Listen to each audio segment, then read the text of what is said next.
Welcome, everyone. Welcome to Increasing Emotional Intelligence.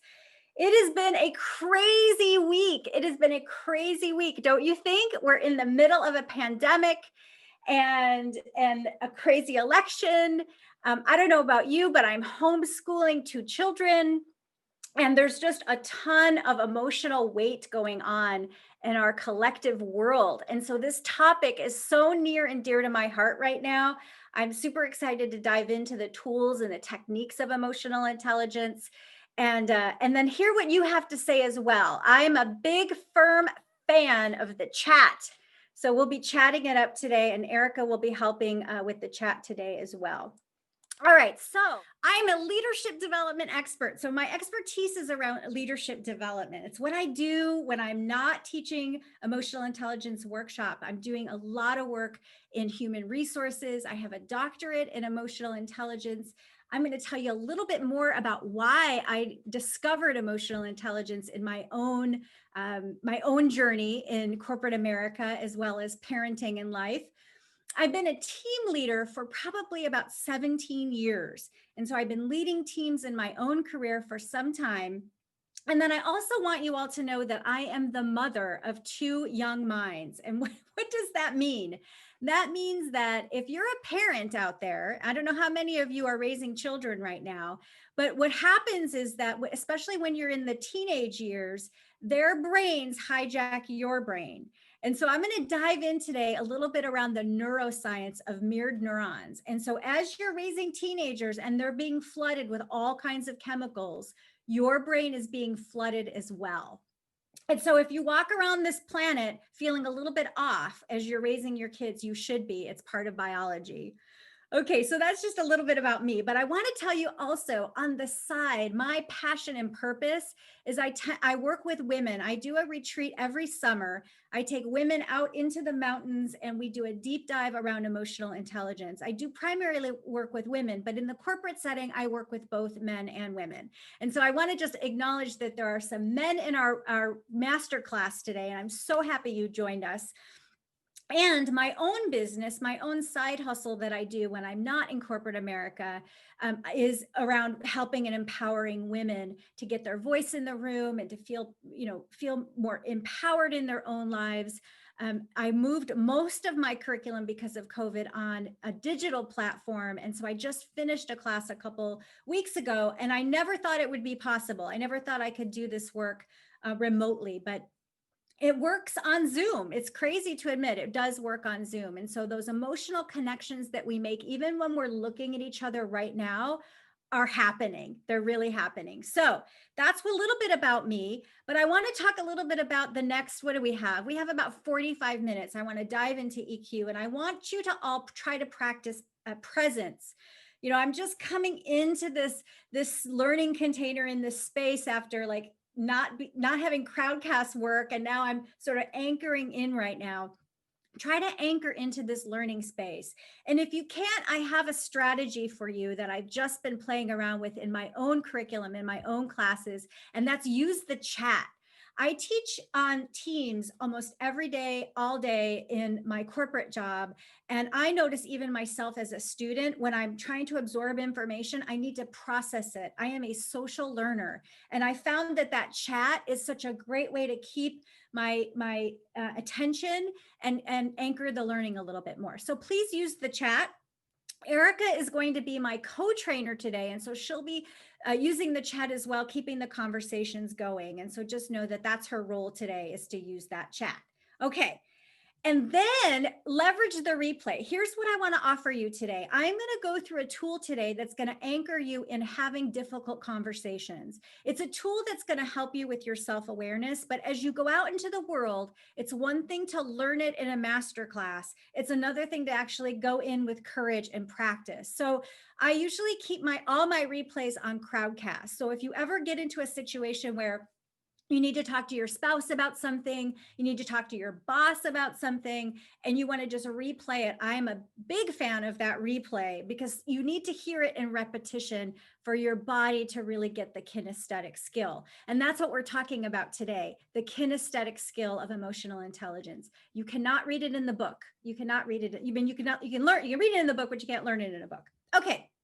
So tell me in the chat, and Erica's gonna, keep the chat going today. Have you ever at work sent that email you wish you hadn't? Has anyone done that but me, right? Have you ever sent that email that you wish you hadn't? Yes, yes, we've all done that, right? Yes. And have you ever wished that you negotiated a higher salary or maybe other benefits when starting a new job? Like you started a job and you might have asked for some things, but when you got in there, you realized, oh man, I should have asked for that. Has that ever happened to you?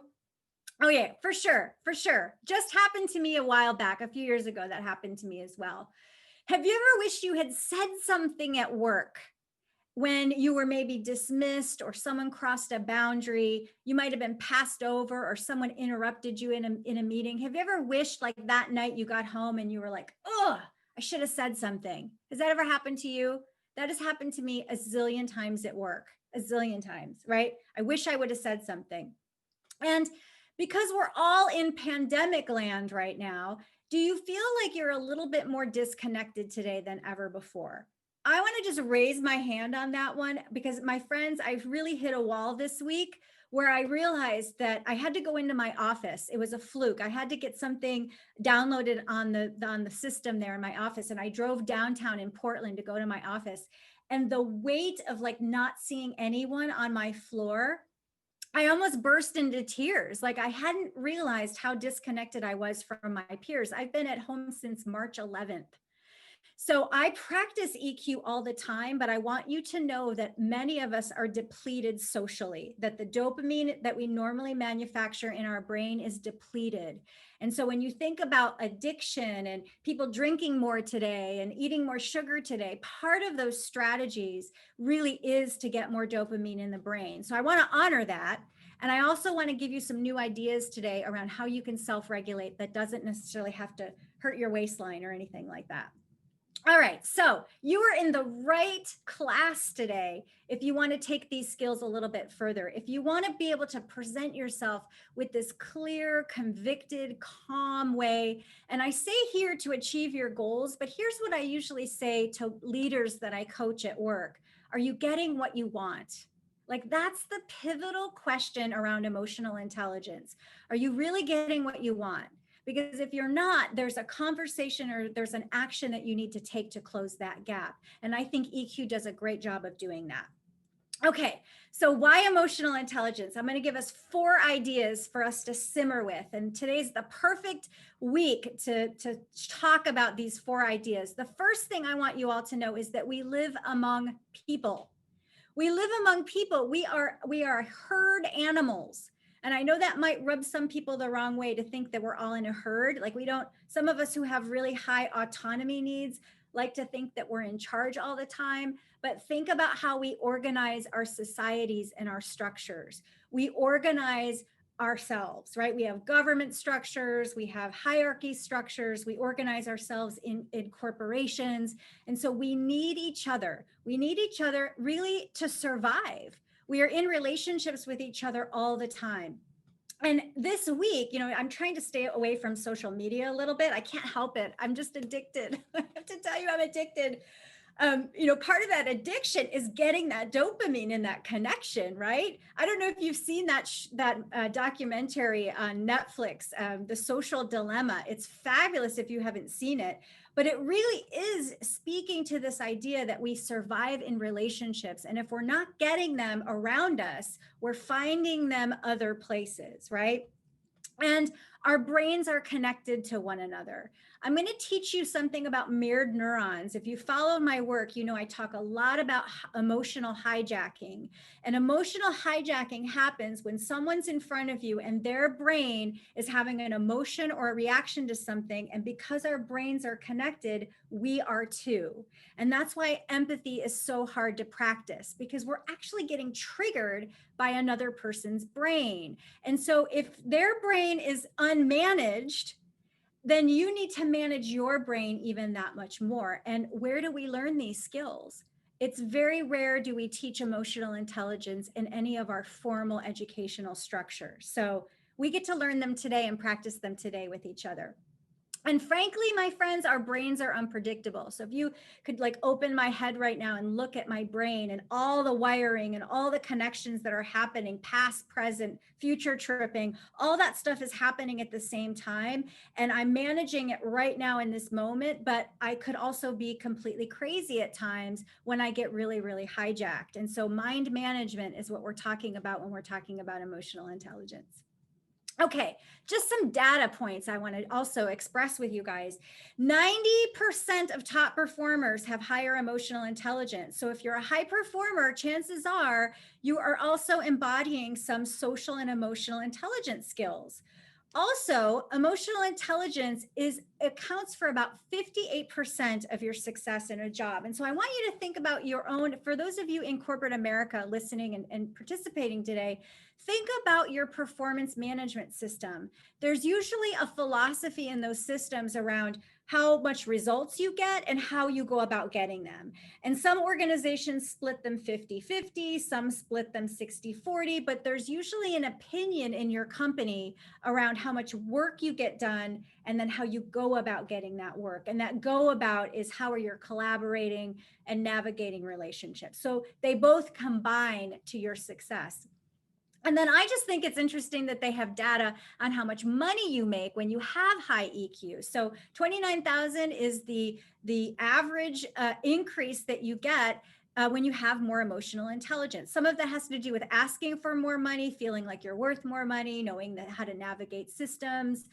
My son and I are in these really great conversations now about cheating for more money. And so that's always a really interesting conversation as you're teaching your children about money. But I will tell you in the research, the higher you go up, the more EQ you need. The higher you go up, the more money you tend to make. And a lot of that is correlated with emotional intelligence. Okay. So what we're going to cover today, I've got 5 things to cover. I'm going to go fairly quickly because I do want to honor our 1 hour. I do a whole class, a whole day, a whole weekend on this work. And you can tell that I'm really passionate about it. But I want to talk about how it's developed, why some people have it and some people don't. I want to talk about why you need it a little bit more in your career. And then I want to dive into a tool, an actual tool where you can practice some of these skills. There's 5 dimensions that I teach in my workshops around EQ, and it all centers around self-awareness. So we're going to do a little bit of a deeper dive there. Okay. But before we dig in, I want you to know a little bit more about why I'm so passionate about emotional intelligence, because literally it was a 2x4 that hit me on the head with my own career. So this was many years ago. I was a middle manager in a pretty large size company. There was about 44,000 employees in this company that I was in, and I was a middle manager, and I wanted to move up. And so I went to the vice president and I said, hey, I want to apply for this director level job. I got my resume together. I've been in this field for so long. How do I do it? Right? I'm ready to do it. I'm ready to take my career to the next level. And he said to me, Tracey, I would love for you to apply, but you just don't have the credentials that we're looking for. We're looking for this specific degree to fill this role. And so I'm like, well, give me that degree. I'll go back. And I went back to my office. You can see me here. I went back and I started researching, how do I go and get that degree? Well, lo and behold, a couple weeks go by and the person that they hired for that job didn't have those credentials. So you can imagine how confusing that is, right? And so this person ended up becoming my boss. And I went to him and said, what is the deal? I actually didn't say it that way. I guess I would have been low EQ if I had said it that way. But I did sort of, in a very gentle way, said, hey, I'm really curious. I really thought that I would be ready for this job. And that's when he gave me the golden feedback of, Tracey, you need more emotional intelligence. And I remember at that moment thinking, what is that? And how do I get that? And is there like a pill or something that I can take for that? And he handed me this book. It was the book by Dan Goleman. I know those of you who follow EQ work know this book. It was instrumental in changing my life around emotional intelligence. I absorbed everything in that book. I could cite how the brain worked. I can talk about, how I was showing up around those skills that he mentions in his model. And so I absorbed it. And in the next couple of years, I actually did move on to another job in another company, managing huge departments. And my career completely took off. It took off. I was making tons of money. I was traveling all over the world. Like, it was amazing how much EQ changed my life. I flew up to Seattle and got certified in this tool. I was helping their company advance this tool on emotional intelligence. I was the EQ guru for so many years. But you know what happened? You know what the truth was? I looked like I had it all together, but on the inside, I was dying. I was dying. I had no idea how much trouble I was in on the inside. And you can see this picture, like, you know, people like that on the outside, they look amazing, but then their life is falling apart. And that's what happened to me. My life was falling apart. I felt like I was moving ahead, like I was getting promoted, I was advancing in my life, but I was hitting a wall emotionally. Like, it was not a pretty sight. And I was frustrated that, you know, they say you can have it all, but clearly I walked around going, you know, you can't have it all. You can't have really great money and big jobs and be sane with all of this. I just could not figure it out. And so the symptoms in my life at the time was I was overcommitting to everything. I had no boundaries. I was doing work inside companies. And I don't know if this happens to you, but I see it a lot with women. And men, you'll have to tell me if this happens to you, is you'll pick up what I call stray dogs around the company, work and products or projects that that people are failing. And because I'm so fast and so good, I was picking up work that wasn't even mine. So this is probably really related to boundary setting, which is EQ. I wasn't really parenting my kids. I was really distracted. I was on my phone all the time. I was traveling all over the world, having nannies raise my kids. And I have no judgment about that, but I'm just saying that I was not present for my children at all. I was literally outsourcing my life at the time. I was jacked up on caffeine morning, noon, and night. My friends, I can drink caffeine at 7 o'clock at night and still get to bed by 9. It was crazy how much coffee I was drinking. And what my students know about me at the time is I talk about my nighttime binging. Like, my biggest self-regulation strategy was Toll House cookies. Like, if I was stressed, I would just pop 10 Toll House cookies in my mouth and I'd be completely numb. And there's great research around the neuroscience of your gut and how that your limbic system is actually connected to your gut. So there's a lot of good stuff around how sugar dulls the senses and the emotions. So I was doing that. I was late everywhere. I was so disorganized. I had no time for friends. My money was all over the place. I was $28,000 in consumer debt. I had retirement accounts everywhere. I had no idea how much I made. I was really, truly a mess. As I'm sharing this with you today, I'm like, oh my God, it's a wonder that I was still functioning. And then my metaphor, I actually got a coach.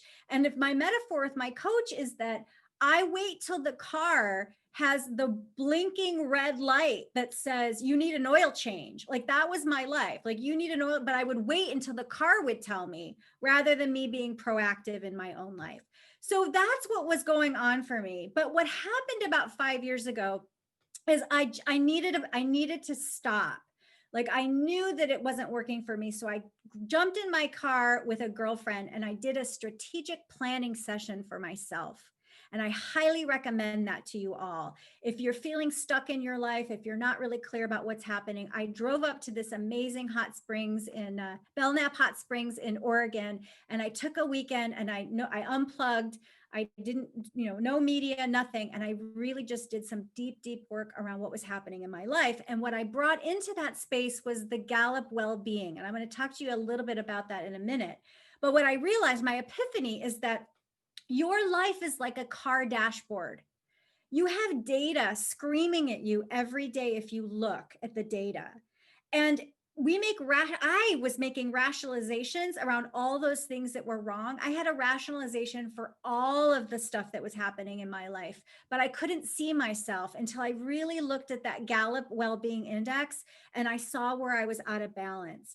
And so I came up with this tool and this concept that I take my students through, and I call it the Thrive On dashboard. And really it's just it's like a life dashboard, an emotional dashboard. Like, how is your career going? How is your money going? How are your relationships going? And how are you taking care of your body? And then the community support in the middle is really about those people that you hang around with, because remember, emotions are contagious.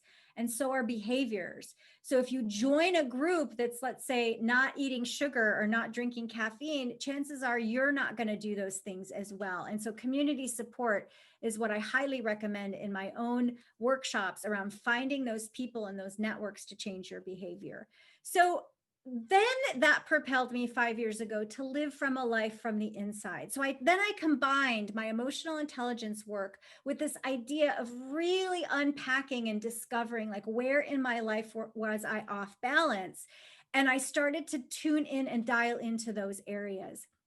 And what happened to me was I continued to score 90 in the 90th percentile in the Gallup well-being. Only 7% of their population scores that high, because I constantly tune into that dashboard. I have it posted on my bedroom wall. When I feel disheveled and rattled, I go back and I say, okay, where am I off balance? Is it with my children? Am I eating too much sugar? Am I stuck in my career? Like, I really use that dashboard. I've been using that for the last 5 years to really get me centered. I have a healthy weight. I have not had Toll House cookies in a really long time. I'm also about 116 days off caffeine, which is a miracle in and of itself. But again, I did have to find some other people who could help me with that, because caffeine, I mean, are you guys sitting there thinking, is that crazy? Like, you could never do that. But I will tell you, I'm far more emotionally intelligent without that drug. But that's for a different webinar. I have a deep connection with my children. We have no media days. We have an amazing relationship. I cannot say enough about that. And then I continue to go dark green with my tribe. And those of you who follow my work, I talk a lot about emotions and colors, that you can stay light green with all the relationships in your life. Think about your last family dinner you went to. You usually talk about the weather, you talk about so-and-so's doing such and such, but you have the opportunity to pull people into this dark green, which is where intimacy lives. So I teach a lot about intimacy building with your intentions of pulling people into courageous conversations. So I do have that in my life today. I know where my money's going. I know how much I make. I have one wealth advisor. I know where all my retirements are, my retirement stats are. I stay in my lane at work. I own my career today. I'm paid with what I'm worth. I last year had a great conversation with my boss and was able to renegotiate my salary. And you can negotiate your salary at any time, my friends. Let me tell you, I have a workshop just on that, just how to ask for more money with using emotional intelligence. I'm early to a lot of things. And the old days, I used to be really anxious about being early because I didn't like to sit still, but I can sit still a lot through the practice of EQ. And I have a lot of emotional well-being. So that is a little bit about me. So I want you to know that this works. These tools work, and it's self-awareness, right, Matt? That Gallup thing was really about being really self-aware about what's going on, and then using brain science around closing those gaps. So I am going to just dive in now into the nuts and bolts of EQ. And so let me just nerd out with you guys. And this is the favorite part of my lectures, are all around how the brain works. So I want you to think about your brain in 3 parts, right? There's the back of the brain, there's the middle of the brain, and then the front of the brain. And the way the brain and the mind works is that the back of the brain is awesome for survival. It's where action lives. It's where you're in bed in the middle of the night and you hear something downstairs rustling downstairs, and you wake up, like you sit up. That's the back of your brain. It's for survival, right? We call it the reptilian brain, but it really is. It keeps everything going so you can get the heck out of there if something happens. The middle part of your brain is the limbic system, and that's where emotion lives. And so your feeling impulses come out of that brain. It's where fight or flight lives, and all your emotions are governed in the middle of your brain. And then the front of your brain, the neocortex, that's the thinking brain, where all your logic lives. And so if I go back to that bed example, right? Something's rustling. I sit up. That's the back of the brain. I get freaked out. Like, I start to have emotion, scared, fearful, anxiety. And then my front brain kicks in and says, someone's in the house. Oh, wait, that's just the dog. So that's how it works. And sometimes it's really messy. Sometimes something comes at you and it doesn't work that linearly, like action, feeling, thought. sometimes you jump to action and you should have been thinking, right? So it's like the nanosecond of what we do every single day is managing your mind.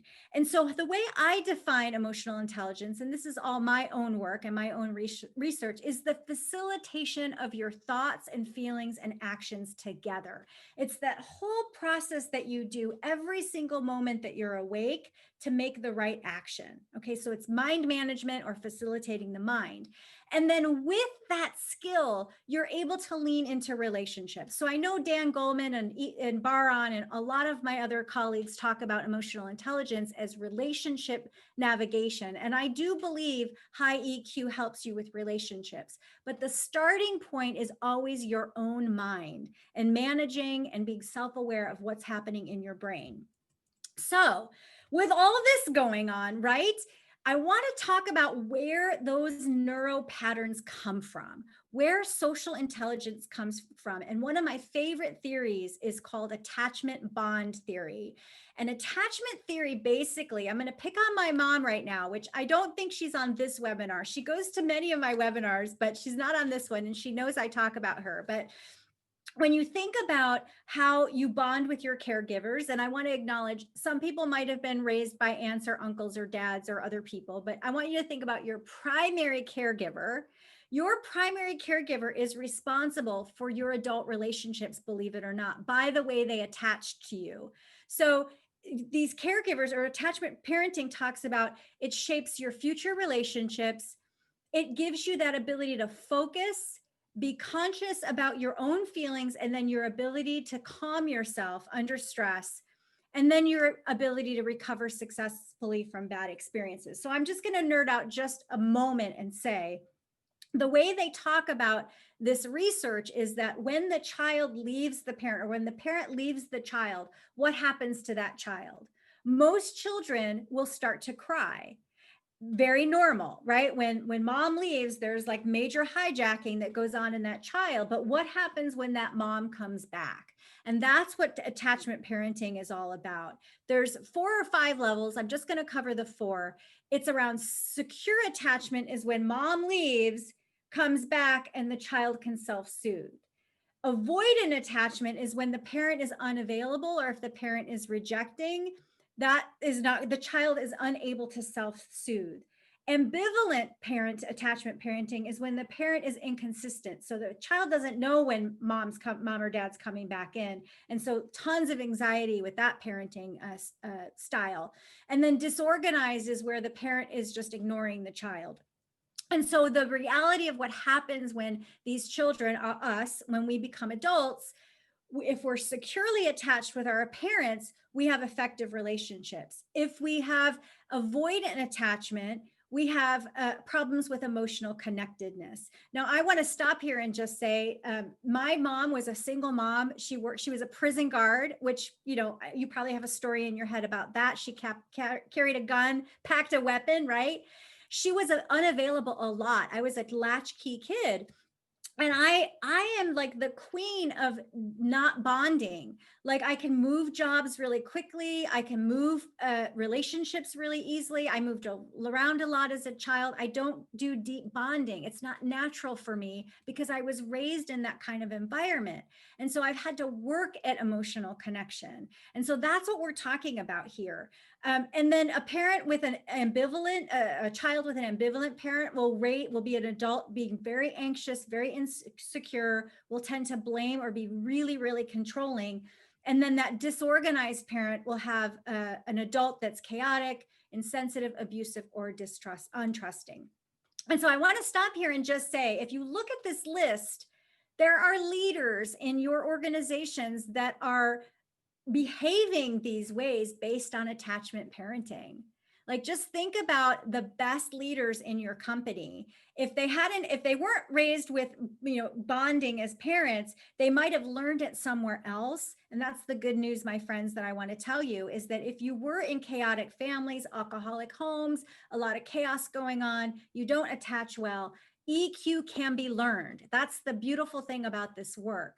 So I want to leave you with some good news, because the key here is your learned ability to create meaningful relationships. It's your learned ability to create empathy and set appropriate boundaries with other people. We might not have learned them in childhood, and believe me, did not learn all these skills in childhood. It was much later, when I started to unpack and practice the skills of emotional intelligence, that I had to go in and relearn these things. Those neural networks can be relearned. So I'll move on from there. So who has it and who doesn't? I will say, under normal situations, we're probably all very emotionally intelligent.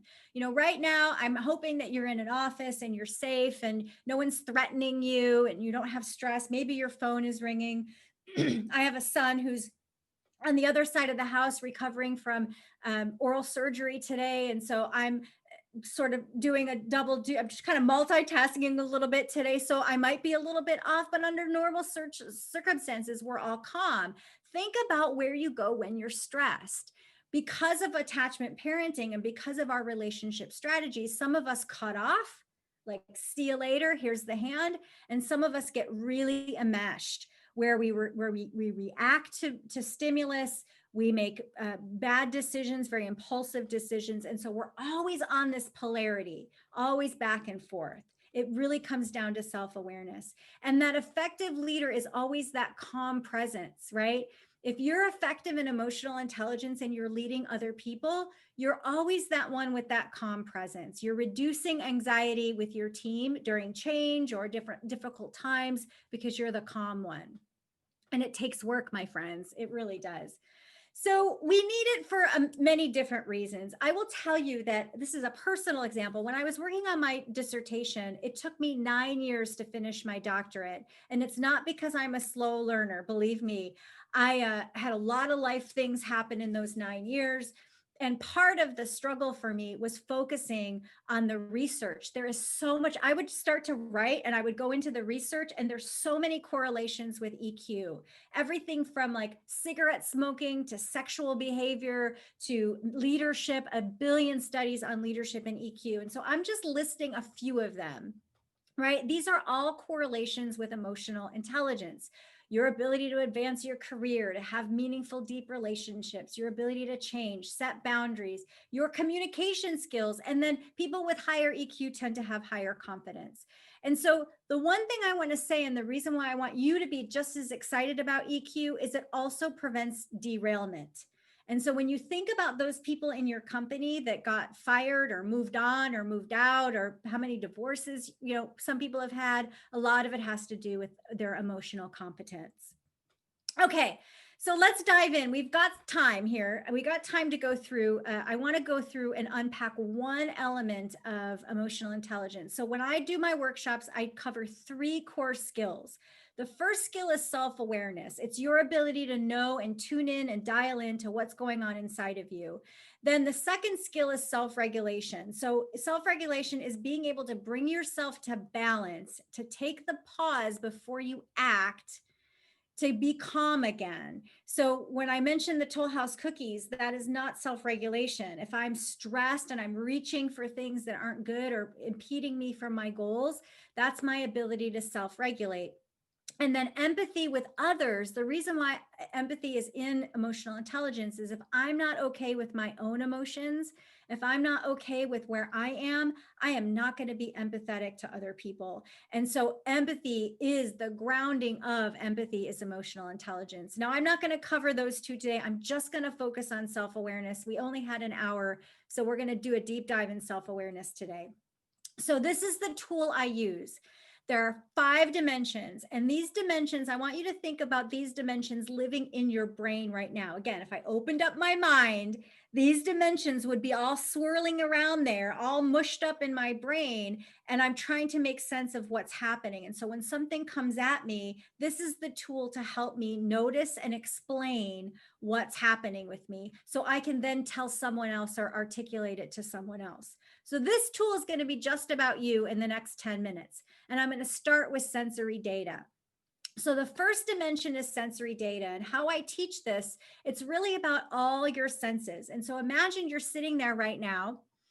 Right now, I need a drink of water, like my mouth is really dry from talking this whole time. My fingertips are cold, but my palms are sweaty, right? My armpits are a little bit moist because I'm the one presenting today. I have a little itch on my leg. I noticed that the trees are still green outside my window. I can look in the camera. I can see the camera here. These are all the things that are happening with sensory data. Now, I want you to think about the last time you went into a work meeting. How much sensory data were you picking up? Right? When you look around the room, what are people doing? What do you notice? What do you hear? Most of us are not even using that part of our brain. We're not picking up sensory data because we're all into our thoughts, which will come in a minute. So the grounding tool here is to be really aware of your senses. What's going on in your gut? What's going on? What are you seeing? What are you hearing? Okay, that's sensory data. I'm going to come back to that in a minute. Our thoughts are the stories that we make up in our heads. And so I want you to take a look at this picture. This is me and my daughter. And I want you to just tell me, what do you see? What do you see in this picture? Right? I always ask my students this, right? Like, look at how lovingly I'm looking at my daughter, right? Oh, you're so in love. You're so in love. And look at how much my daughter loves me. I always show this picture in my class, in my empathy class, by the way, because I'm going to teach you a little bit of empathy right now. So I want you to know that my daughter is smirking at me. Like, she is downright smirking. This is her look when she's like, Mom, what did you get me into? Like, why am I here? But you wouldn't know that unless you were in the relationship with her, right? And so think about your thoughts as not always being accurate until you tune in and ask, right? I'm giving you the bird's eye view because I know her, but our stories run our lives. And I want you to know that if you're on social media and you're looking all about all these stories in our politics, they're all stories. All of it is story. You don't know. I mean, I don't want to say fake news because I know that can be touchy for people, but there's some wisdom to this idea of news is a story. And so our thoughts are not always accurate. And this is really important in emotional intelligence because the thing about thoughts is your thought impacts your feeling. So when you have a thought about something, that dendrite meets that axon and connects in your brain, and then all these feeling chemicals start to generate. And that's when we start to get flooded with emotion.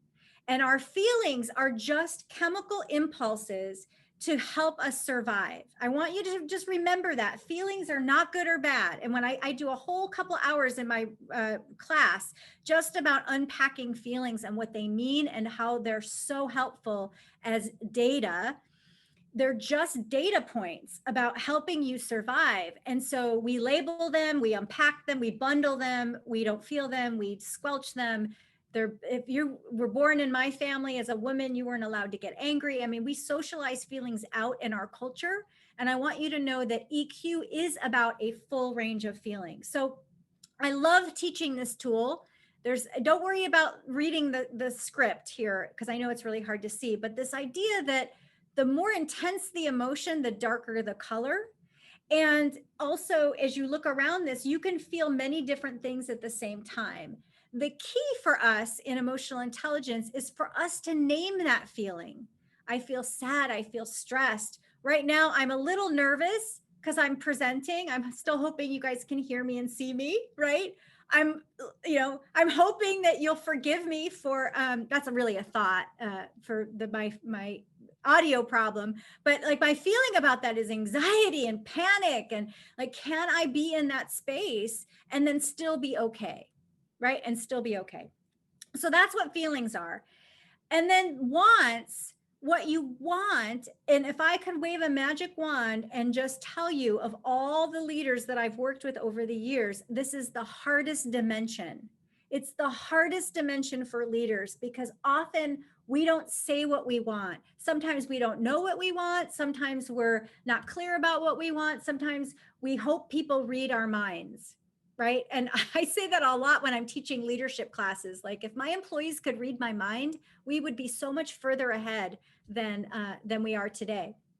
And so wants is really like, what do you desire? What do you want? And so this example about this Lexus, this was a few years ago. This was like, I don't know, 10 years ago. I co-teach EQ with a man named Kevin Bush, who's one of my favorite EQ teachers. And I called him up one day and I said, Kevin, I'm really distraught because I really want a Lexus. And I just have to figure out how to budget for a Lexus. I can't afford a Lexus. I could probably lease one maybe, but I really want a Lexus. And he said to me, well, why do you want, what is up with that? Like, why do you want a Lexus? And I'm like, I don't know. I want to be on the open road and I want to just be commanding and I want people to think I'm important. And he said, well, why do you want that? And I said, well, because I want to feel like I'm somebody. And he was like, well, why do you want that? And I'm like, because I'm not feeling really good about myself today. And he's like, well, what's missing? Why do you want that? And it was like, well, I just think I'm missing some connection. I'm really missing connection. And he was like, well, let's go there. Let's unpack. What's the connection about? And I started laughing and I said, oh my God, I want love. Like I just started laughing going, my tears were in my eyes. I was like, I want love. So I was about to go and buy like this $60,000 car because I wanted love. Right? But you see where I'm going? My ability to just unpack what I wanted in that moment was so profound. It was so profound. I did not get the car. I did get the Lexus much later on in life, but I want you to know I paid cash for it. So it's all good. You know, I wield my money well. But the point of this whole thing is, can you express what you want? And in the countless amount of people that I coach, especially women, we do not ask what we want in work. With our marriage, we want our husbands to read our minds or our wives to read our minds. And so part of this work around going through the wheel is really telling the other person what you really want. Okay, and then I'll end with action. So action is about your ability to move into action, integrate your brain, make that next right choice that's better for you. And I want to say, if I could have maybe 20 more minutes just to talk about action, there's two different things about action. One is take a pause before you act. Take a pause, do that wheel, go through your thinking, feeling, wanting before you take an action. Your life will go so much better. And then on the other hand, if you're too much into your thoughts, take the action before you're ready. I have told so many people that sometimes you just have to make the jump before you're emotionally ready. So there's two things going on with action. Sometimes it's stopping and sometimes it's going, but it's your ability to discern and know the difference that will make or break your success. I could go on and on about that, but we won't. I want to move on because there's a couple of other things I want to cover today. So this tool, we end up I have a big laminate sheet that we actually walk around, and you stand on this tool and you just go through this tool and you say, right now I'm aware that the lights are in my eyes. I got the camera here. I can't see you guys, but I'm just aware that my body's really calm. And I'm thinking that, you know, the day's going to be over. I'm not going to get things done. And I'm feeling a little anxious about that. And really what I really want to slow down and take an hour rest. I really do. I want to take a nap. And now I'm going to move into that action. So that's how you unpack and use that tool. You can do it with yourself. You can also use this tool when you're trying to set a boundary with someone else. So when I go in and ask for the raise, I might say, hey, boss, I've noticed I've taken on a lot more work, sensory data. I've noticed I've taken on a lot more work, and I'm thinking that my role is now expand. I'm a little bit concerned that we're not aligned with what I'm being paid, and I want to have a conversation with you about that. That's the tool as you unpack your emotional intelligence with someone else. And then finally, I also use this tool for empathy. So when, like, my daughter, she got in a fight with her girlfriend and they didn't talk for 3 days and she was so upset, I use this tool with her. Honey, I noticed that you're really sad today. Like, you haven't been talking. Your eyes are a little watery. I'm thinking something's going on with you and Anna, but I'm not sure. I'm feeling worried about you. I really want to connect with you, and I don't want to be intrusive either, but I'm here for you if you want to tell me what's happening. And so without fixing her, I go through this wheel with her as well. It's a powerful tool. It really is. And so I want to just share a few case studies just to convince you really that this tool is amazing. My girlfriend Krista came through my class. This was like 2 years ago. Krista would be high to anger. Like she would hear information and she would just go from 0 to 10. And her aha in that class was she started walking that wheel with people that she was working with and just noticed how well she was managing her anger, that she wasn't flying off the handle. She wasn't emotionally unpredictable, that she was able to really use that tool make a difference in how she was communicating.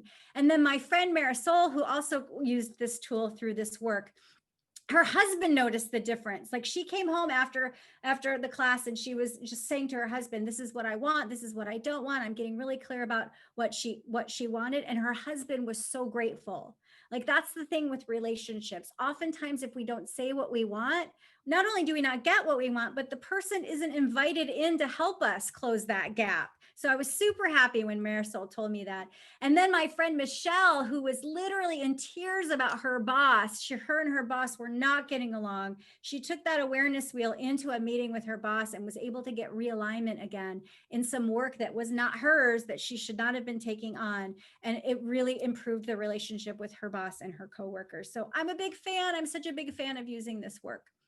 So it's a lifelong process. I want to end with this, my friends. EQ, you will learn until you're dead. And here's the good news. If you decide not to pursue emotional intelligence and read the Dan Goleman book or follow my work, or there's so many other people doing this work as well, you will automatically increase your EQ by just aging. That's the good news. Your brain gets more emotional connections as it gets older, which is why I always like to tell you, when in doubt, write a letter to yourself from your 80-year-old self. Your 80-year-old self is so wise, and they're just waiting to mentor you. And you'll be amazed when you start to practice that, how much clarity you get and how much calmness you get when you channel that 80-year-old mind. But if you do want to have some more work in here, and if you want to learn more, I'm going to leave you with just a few more slides. I have a class that I do digitally. It's a self-paced class. I'm not going to do another cohort until probably next spring. I just finished one, and they're a lot of work. They're 6-week courses. They're amazing. I'll make sure everyone who's on my mailing list will know when that happens. But if you want to do a self-paced course, I do have one called Leading with Emotional Intelligence. There's tons of tools in there. We take the awareness wheel and we go deep. It really is a course about self-awareness. There's 19 modules in there. There's a journal that you would need to print out or put on your laptop or your computer, and you go through it. There's some writing, self-reflections, there's scripts and templates and videos. There's a step-by-step instruction on how to use that wheel. But here's what I want to say to you. You need to do it with a learning partner. I've had so much more success when students, when they go in, whether it's your spouse, your friend, your colleague, you know, that interactive guide is going to ask you to practice with someone else. You cannot learn it in a book. I mean, you can read it. It's all good cognitively, but you have to kinesthetically practice emotional intelligence in your brain. And so the class is in 3 parts. I go a little bit more nerdier into the chemicals and the drugs in your brain. Those are all on video. And then there's the practice of that awareness wheel deep down into that. Each dimension I cover, and there's tools in each dimension that I invite you to explore and do. And then there's a module just around difficult conversations in there. So my practice example is with a partner and with a boss, because I just find those two are the most challenging conversations to have. And then you anchor this with a learning partner. And then also in the curriculum, I have 3 additional modules I put in there this time, just around career, because I know so many people right now are navigating careers, either looking for jobs or thinking about a different job or stuck in a job. I'm about to have an amazing conversation in my own career around another thing that I'm going to explore in my own work. So I highly recommend just owning your career as part of emotional intelligence. And the course is $197. So I want to just share that with you, that you have the course forever. You can go back and look at it if you wanted to go a little bit deeper today. So with that, Erica will provide the link to register for the class if you wanted to do that. I want to leave you with just one little thought as well around your emotional capability, in that it's a whole week where everyone's heightened. And again, as I mentioned earlier, I am so like wrapped with the news and what's going to happen. I sent out a vlog earlier in the week, and I just invited the people who follow me to think about emotional intelligence as we move into our political process. Because as I think about us really needing each other, we do. As humans, we need each other, and we're going to have differences. And our brains, the way the brain is naturally wired, is we do not like differences. Anything different in our brain makes us have to work a little bit harder, and the brain doesn't like that. The brain likes things even keel. It's an efficient machine that runs on a certain amount of calories every single day, and when it gets discombobulated, you get hijacked. And so use this tool as you go into your social networks, into your family that may not have voted the way you voted, and just really practice the pause, practice the story you're making up about the other, practice having these deeper conversations with your friends and colleagues that are more open and inviting. And I promise you, using these skills, your life will get better and better. So with that, my friends, thank you so much. I hope to see you next time. Thank you for moving over to Zoom. I'm going to just stick around just for a moment as I stop sharing my screen, just so I can make sure. I know there was a lot of chats going on. It was so good to see you all, and I will definitely see you next time at our next webinar on emotional intelligence. So take care, everybody.